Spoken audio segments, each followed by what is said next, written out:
नमस्कार। हमारे Faizabad bar association में चुनाव है। देखिए आज जो है 25 दिसंबर है और ये आज के दिन को बड़ा दिन कहा जाता है। अब आज के दिन पूरी कचहरी, सिविल कोर्ट और क्रिमिनल कोर्ट सब बंद है, रेवेन्यू कोर्ट भी बंद है। लेकिन आज हमारे यहाँ जो है नामांकन पर्चों की जांच और वापसी, इसकी आखिरी तिथि है। हमको जो देखिए विनोद भाई हमारे मिल गए हैं। हमारे भाई बहुत पुराने मतलब मित्र भी हैं, सखा भी हैं, सब कुछ हैं और सम्मान भी करते हैं। इनका व्यवहार जो है बड़ा लचीला है और बहुत नम्रता है। ये बिल्कुल निर्विवादित व्यक्ति हैं। इनका कोई कभी किसी से विवाद नहीं रहता, सब इनसे खुश रहते हैं। आइए इनसे मिलते हैं। आप लोगों से क्या कहना चाहते हैं? कृपया अपना नाम और पद बता दीजिए। मैं विनोद कुमार सिंह महामंत्री पद का प्रत्याशी हूँ। इससे पूर्व भी मैं सन 2016 में सीनियर कार्यकारिणी सदस्य रहा हूँ और 2022 में अपने अधिवक्ता भाइयों के द्वारा मैं कोषाध्यक्ष पद पर निर्वाचित हुआ था, जिसका पूर्ण रूप से दायित्व का मैंने अपना निर्वहन किया।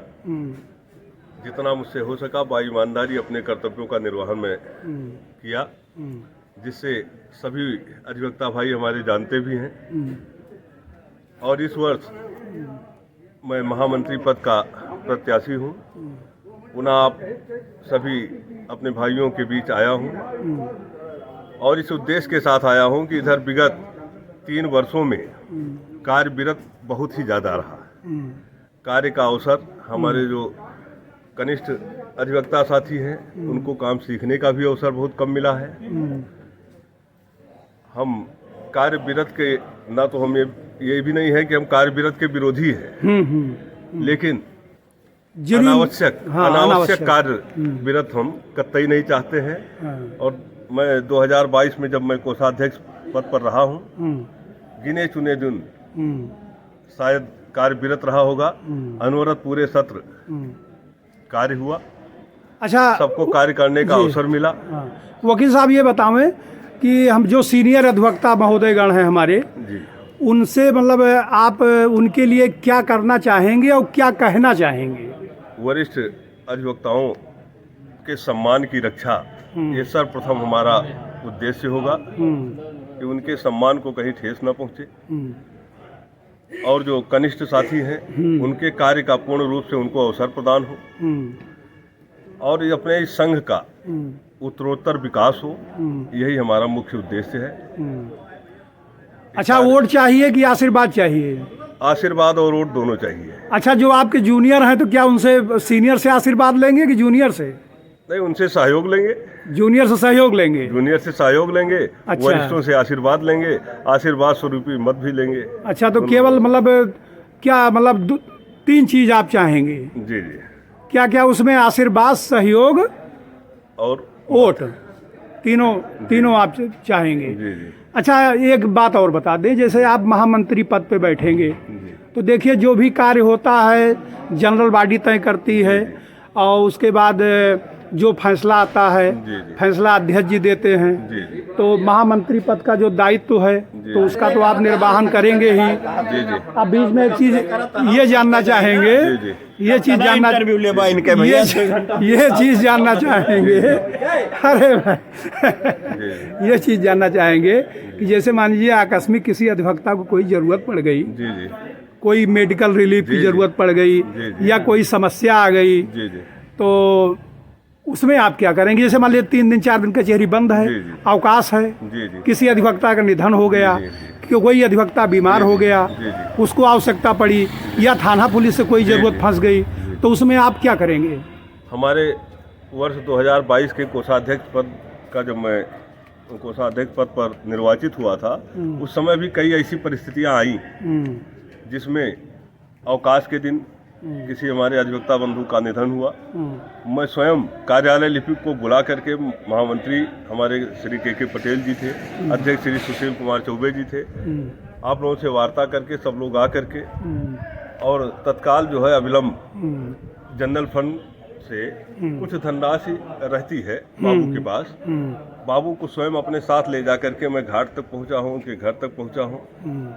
और अपने कार्यकाल में भी एक चीज़ बताना चाहता हूं आपको कि हमारे कार्यकाल में लगभग 22 हमारे अधिवक्ताओं की डेथ हुई थी जिसमें उनकी जो अंत्येष्टि की धनराशि जाती है उसको मैं अविलंब उनके घर जा करके स्वयं बाबू को साथ ले जा करके, चपरासी को साथ ले जा करके मैंने स्वयं रिसीव कराया।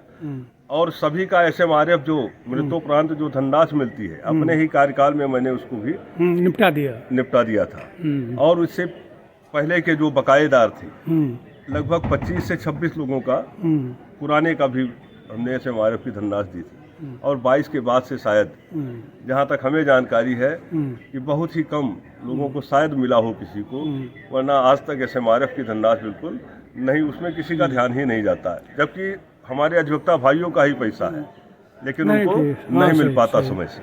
अच्छा, कचहरी के अधिवक्तागण आपको कहते हैं कि भाई ये तो बहुत हंसमुखी प्रतिभा के व्यक्ति हैं जी, तो थोड़ा सा एक चीज़ यही वादा कर दीजिए कि चुनाव जीत जाने के बाद मतलब कि यही व्यवहार आपका, जैसे कहते हैं लोग वहाँ कुर्सी पहुँच जाते हैं तो थोड़ा बदलाव आ जाता है। देखिए, फिलहाल आप इससे पहले रहे हैं, कभी कोई बदलाव नहीं आया है? देखा है हाँ कि ऐसा कोई तो हम कभी सोचते भी नहीं है। हमें तो ऐसा लगता है कि हम आप लोगों के बीच में अगर रहे अपने अधिवक्ता भाइयों के बीच में तो जैसे तब रहते हैं वैसे पद पाने के बाद भी रहते हैं। हमें कुछ ऐसा लगता ही नहीं है कि एक साल के लिए हम कुछ है, और जो भी है अपने अधिवक्ता भाइयों के ही सहयोग से, उन्हीं के आशीर्वाद से एक सम्मान मिलता है, बाकी कोई ऐसा तो है नहीं। नए वर्ष में कुछ शुभकामना संदेश दे दीजिए अपने मतदाताओं को। अपने समस्त वरिष्ठ अधिवक्ता भाइयों को और कनिष्ठ अधिवक्ता भाइयों को आगामी नव वर्ष की हार्दिक बधाई देता हूं। और इसी के साथ साथ मैं आग्रह करता हूं कि एक बार पुनः अपने सेवा का अवसर मुझे प्रदान करें। निश्चित रूप से मैं उनकी आकांक्षाओं पर खरा उतरूंगा, ये मेरा वादा है। इसके अतिरिक्त मैं वादे पर कोई विश्वास नहीं करता, बल्कि जो भी कार्य है उसको साकार रूप में ला करके आप लोगों के समक्ष मैं उसको कार्यान्वित करूं, इसी पर मैं विश्वास रखता हूं। SMRF की धनराशि के बारे में बता दूं कि सर्वप्रथम 2022 से पहले काफ़ी दिनों तक किसी ने बढ़ाने की कोई दृष्टि नहीं डाली थी। सर्वप्रथम अपने कार्यकाल में मैंने बजट बनाया, अपने अध्यक्ष जी के, मंत्री जी के, कार्यकारिणी के सहयोग से 50,000 रुपये धनराशि बिना किसी 1 रुपये किसी के चंदे में नहीं बढ़ाया, केवल 10% दुकान पर बढ़ा करके वृद्धि करके, और 50,000 रुपये SMRF की धनराशि हमने बढ़ाई थी। उसके बाद आने वाली रिज्यूम ने आगे 5 लाख किया, फिलहाल 3.5 लाख हमने किया था। चलिए ठीक है, आपने समय दिया, आपको जो है बहुत बहुत धन्यवाद, शुक्रिया। और जो हमारे वीडियो हमारे भाई देख रहे हैं अधिवक्तागण महोदय, सबको नमस्कार, आदाब, थैंक यू। आपको भी मैं इस बात के लिए धन्यवाद देना चाहता हूं कि आपने मुझे बोलने का अवसर दिया। प्रणाम, सभी को प्रणाम करते हैं, धन्यवाद।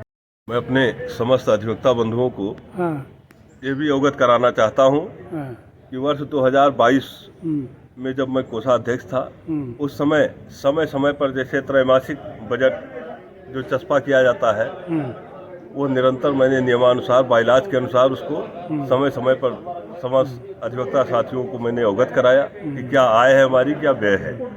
उसके बाद से जहाँ तक लगता है कि इधर विगत 2-3 वर्षों से तो बजट की ही स्थिति नहीं क्लियर है कि बजट की क्या स्थिति है, जहाँ तक हमको जानकारी है। आपका कार्यकाल बिल्कुल निर्विवाद रहा है। जी।